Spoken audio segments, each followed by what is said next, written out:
আজ আমি দেখাবো বাসায় খুব সহজভাবে ঘি তৈরি করেছিলাম সেই রেসিপিটা। আর এটা আমি প্রথমবার করেছিলাম, তাই রেসিপিটা আপনাদের সাথে শেয়ার করব। আসসালামু আলাইকুম, সবাইকে শানুজ ডেইলি কিচেনের পক্ষ থেকে স্বাগতম। আশা করি সবাই খুব ভালো আছেন, সুস্থ আছেন।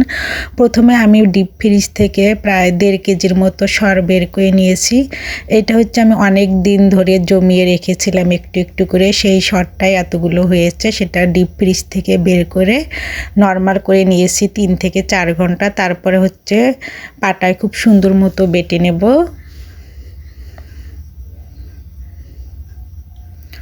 সবগুলো সরে আমি এভাবে বেটে নেব মিহি করে।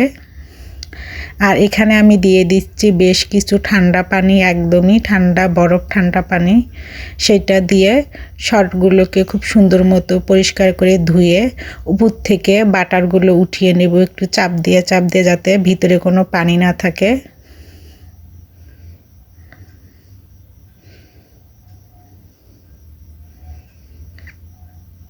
সবগুলো বাটারে আমি এভাবে উঠিয়ে নেব।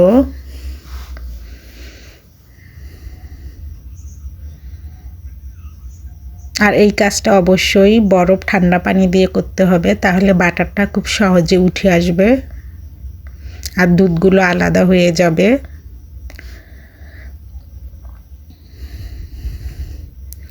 এই তো সবগুলো বাটার আমি উঠিয়ে নিয়েছি।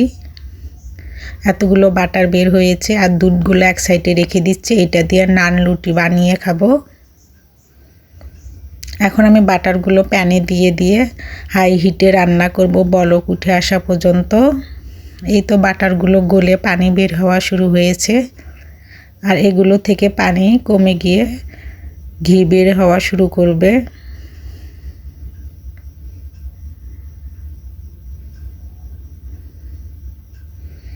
এই দেখেন বাটার থেকে ঘি বের হওয়া শুরু হয়েছে। এখন আমি মিডিয়াম টু লো হিটে এটাকে প্রায় 30 মিনিটের মতো জাল করে নেব। আর এই ঘির ফ্লেভারটা মাশাআল্লাহ অনেক সুন্দর হয়, একদমই খাঁটি ঘি, খেতে অনেক মজা লাগে। এই দেখেন অনেকগুলো ঘি বের হয়েছে। এই তো ঘিটা আমার হয়েছে। এখন আমি নামিয়ে ঠান্ডা করে ছেঁকে নিচ্ছি একটা কাচের জারে।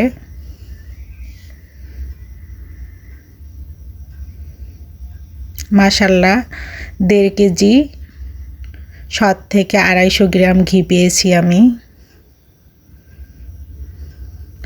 আর এই ঘিটা খেতে অনেক টেস্টি, অনেক সুন্দর ফ্লেভার।